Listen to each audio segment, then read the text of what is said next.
One evening, Thomas brought his last train to the junction. Percy was glad to see him. "Are you on your way to the big station, Thomas?" "Yes, I am. Why?" "Because I'm going there too."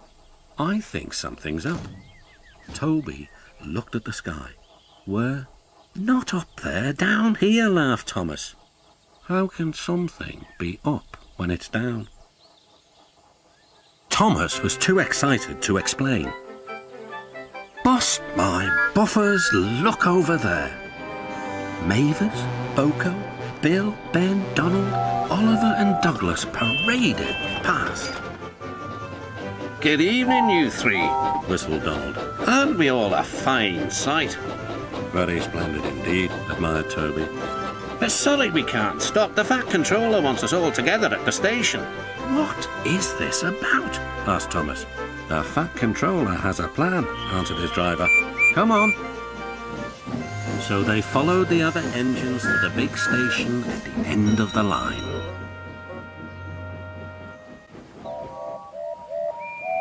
"Halt!" called the Fat Controller.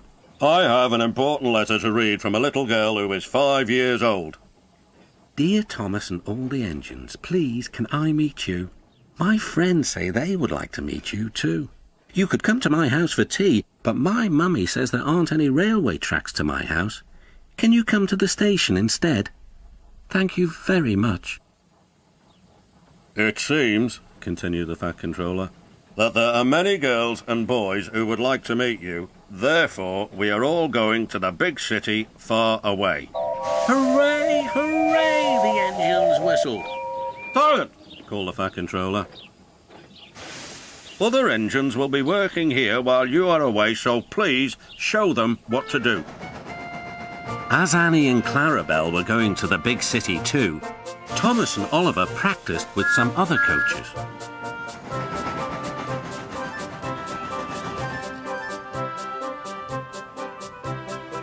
Thomas grew more and more excited.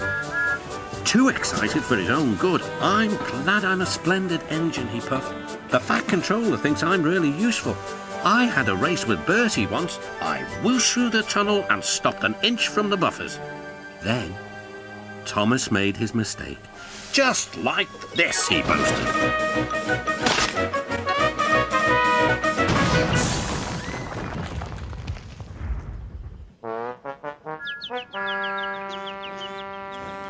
No one was hurt, but Thomas's front was badly bent.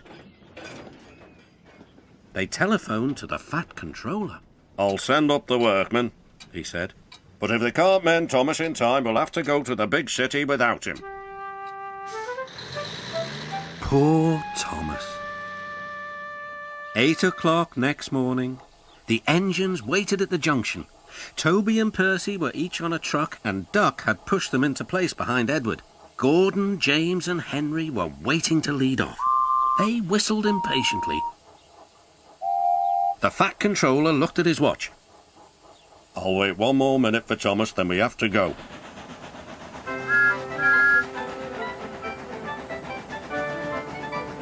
"Oh, thank goodness you're still here," panted Thomas. "I hope we're not late, as it's just after 8. The guard blew his whistle and waved his flag. The engines cheered. "Look out, big city, here we come!" And the cavalcade puffed away.